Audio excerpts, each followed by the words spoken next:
দুটি সময় তওবা কবুল হয় না। কয়টি সময়ে? দুটো সময়ে তওবা কবুল হয় না। এক নাম্বার হচ্ছে কি বাদা তুলুউশ শামস মিন মাগরিবিহা, সূর্য যখন পশ্চিম দিকে উদিত হবে তখন আর তওবা করলে তওবা কবুল হয় না, অর্থাৎ কিয়ামতের দিন তওবা করলে আর তওবা কবুল হবে না।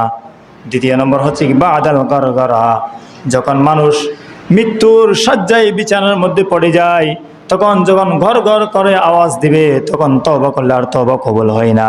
এই দুইটা সময় ব্যতীত অন্য সময় তওবা করলে আল্লাহ পাক রব্বুল আলামিন তওবা কবুল করে নেয়। দেখছেন, সেজন্য তওবা করার সুযোগ থাকতে হবে।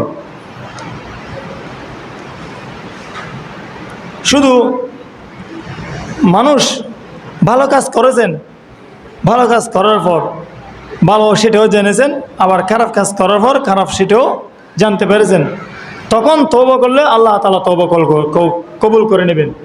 এর আগে যদি আমরা তওবা করি, এরপরে যে যদি আমরা তওবা করতে চাই তখন তওবা কবুল হবে না। কারণ গড়গড়া যখন চলে আসে তখন সে আত্মীয় স্বজন কি পানি খাওয়াচ্ছে না শরবত খাওয়াচ্ছে সেটা তো আর জানা থাকে না। সেই জন্য আমরা কি করে নেব, আগেভাগে করে আল্লাহ তাআলার নিকট তওবা করে নেব, চেয়ে নেব, আয় আল্লাহ এরকম জিনিস থেকে আমাদেরকে বাঁচাও। দেখতে লাগে অনেক মানুষ ইমানদার ব্যক্তি, কিন্তু সে এমন গুনাহের কাজ করে লাস্টে এসে সে জাহান্নামের মধ্যে চলে যায়। আবার অনেক মানুষ আছে ইসলাম বিদ্বেষী,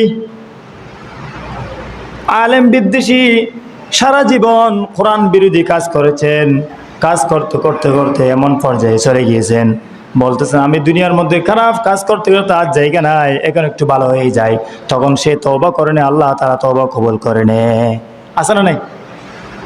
আবার অনেক মানুষ আছে সারা জীবন কল্যাণ কাজ করেছে, জান্নাতের মধ্যে চলে যাবে, সেরকম মানুষ এমন একটি কাজ করে ফেলে যে কাজ করার কারণে সে জাহান্নামের মধ্যে চলে যায়। রাসূল কারীম সাল্লাল্লাহু আলাইহি ওয়াসাল্লামের যুগে যুদ্ধের মাঠের মধ্যে সমস্ত সাহাবীদের নিয়ে যুদ্ধের মাঠে রওনা হলেন। এক সাহাবী কাফেরদেরকে এমন কচুকাটা শুরু করলেন, সাহাবীরা মনে করতে লাগলেন ইয়া রাসূলুল্লাহ, ইয়া হাবিবাল্লাহ, ওই সাহাবী মনে হয় সবার আগে জান্নাতের মধ্যে চলে যাবে, সমস্ত কাফেরদেরকে কচুকাটা করে জাহান্নামের মধ্যে পাঠিয়ে দিচ্ছে। রাসূলুল্লাহ সাল্লাল্লাহু আলাইহি ওয়াসাল্লাম বলেছেন না না, সে জাহান্নামী। এক বিচক্ষণ সাহাবী ছিলেন, সে বিচক্ষণ সাহাবী চিন্তা করতে লাগলেন কীরকম সেটা জাহান্নামের মধ্যে যাবে, আমরা একটু দেখি। তখন সে যুদ্ধের মাঠে গিয়ে সমস্ত ঘটনাগুলি দেখতে লাগলেন। এমন সময় পর্যায়ের মধ্যে চলে গেলেন, ওই সাহাবীটা যুদ্ধ করতে করতে হয়রান হয়ে গেল, পরিশেষে দেখা গেল তার হাতটি কেটে ফেলা হলো, সে অস্থির হয়ে যাচ্ছে, আবার যুদ্ধ শুরু করেছেন, আরেকটা কাফের মেরে ফেলেছেন, আবার ডান হাত যখন কাটা হয়েছে বাম হাত কেটে ফেলা হলো, তখন সে বলতেছে না আমার তো আর রেহাই নাই, আমি এখন তো আমাকে কাফেররা মেরে ফেলবে, একটু যদি সহ্য করত, একটু যদি সময় দিতে সে শাহাদাতের তামান্না পেয়ে যেত, শাহাদাতের মর্যাদা পেয়ে যেত। সে সহ্য করতে না পেরে নিজের ছুরিটা এভাবে উপর করে রেখে তার উপর ঝাঁপটিয়ে পড়ে নিজের পেট দিকে বেরিয়ে উপর দিকে চলে গেলেন, আত্মহত্যার পথ বেছে নিয়েছেন। নাউজুবিল্লাহ। তখন সাহাবী বুঝতে পারলেন তাই নাকি, সেজন্য আত্মহত্যার কারণে সে তো জাহান্নামের মধ্যে চলে গিয়েছেন। রাসূল কারীম সাল্লাল্লাহু আলাইহি ওয়াসাল্লাম বলেছেন, বুখারীর বর্ণনা, মান ক্বাতালা নাফসাহু বিশাইইন উযযিবা বিহি ইয়াওমাল কিয়ামাহ, যে ব্যক্তি যে জিনিস দ্বারা তার নিজের আত্মাকে কি করবে, কতল করবে, সেই জিনিস দ্বারা কিয়ামতের দিন তাকে কি করা হবে, হত্যা করা হবে।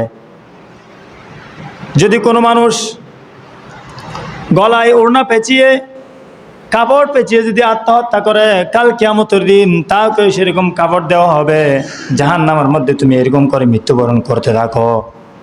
আর যদি সেরকম ছুরি দিয়ে যদি কি করেন, স্ট্যাবিট করতে থাকেন, নিজেকে আত্মহত্যা করেন, জাহান্নামের মধ্যেও সেরকম তাকে ছুরি দেওয়া হবে।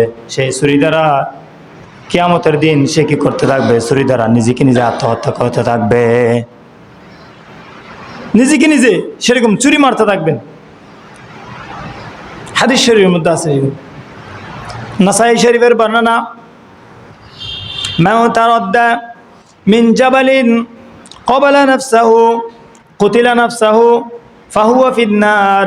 কোনো ব্যক্তি যদি পাহাড়ের উপর থেকে গড়িয়ে গড়িয়ে পড়ে কি করেছেন, আত্মহত্যা করেছেন, কাল কিয়ামতের দিন জাহান্নামের মধ্যেও তাকে এমন এমন পাহাড় দেওয়া হবে, সেখান থেকে গড়িয়ে পড়ে পড়ে মৃত্যুবরণ করবে। তাকে আত্মহত্যার সেখানে সুযোগ দেওয়া হবে। তুমি জীবনের মধ্যে যেরকম এরকম একটি কাজ করেছো, আজ কিয়ামতের দিনেও তোমাকে এরকম শাস্তি দেওয়া হবে। এরকম শাস্তি যখন শেষ হবে, আল্লাহ তাআলার দয়া যখন হবে, তখন তাকে জান্নাতের মধ্যে দিবে। নাহলে তার শাস্তি পাওয়া পর্যন্ত সে জাহান্নামের মধ্যে সেরকম পাহাড় থেকে পড়তে থাকবে। ওয়ামান তাহাসসা সুম্মা ফাকুতিলা নাফসাহ। যদি কোনো ব্যক্তি যদি বিষ পান করে, যদি আত্মহত্যা করে, আল্লাহ পাক রব্বুল আলামিন ফাসাম্মাহু ফি ইয়াদিহি, কাল কিয়ামতের দিন তার হাতের মধ্যে বিষ পান দেওয়া হবে, বিষের বোতল দেওয়া হবে। ইয়াতাহাসসাহু খালিদান ফিহা মুখাল্লাদান আবাদা। জান্নাতে যাওয়ার আগ পর্যন্ত সে বিষ পান করে করে আত্মহত্যা করতে থাকবে। কথা বুঝাইতে পারছি? মোটামুটিভাবে এরকম করে যে যেটা দিয়ে আত্মহত্যা করেছেন সেটাই তার শাস্তি কিয়ামতের দিন। তাহলে তার পরিণতি কী হবে? জাহান্নামের মধ্যে যাওয়া লাগবে। আল্লাহ তাআলার যখন দয়া হবে, গুনাহ যখন মাফ হয়ে যাবে, সেদিন আল্লাহ তাআলা দয়া করে তার গুনাহগুলি মাফ করে হয়তো ঈমান থাকার কারণে তাকে জান্নাতের মধ্যে দেবে। কারণ সে তো কবিরা গুনাহ করেছে বিদায় সেরকমই হয়েছে, এটা রাসূলের হাদিস।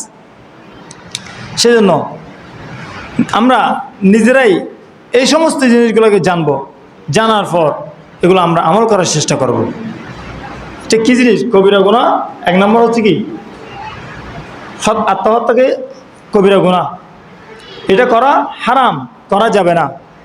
সমস্ত গুনার তওবা করা যায়, এটার তওবা করা সুযোগ থাকে না। সেজন্য জাহান্নামের মধ্যে যাওয়া লাগবে। আল্লাহ পাক রব্বুল আমাদের সকলকে যে অল্প সময়ে কথা বলেছি সে কথা অনুযায়ী আমাদের সকলকে আমল করার তৌফিক দান করুক। আল্লাহ তাআলা আমাদের সকলকে আত্মহত্যা কী জিনিস, তার কুফল কী জিনিস, তার পরিণাম কী জিনিস, এগুলো জেনে আল্লাহ তাআলা আমাদের সকলকে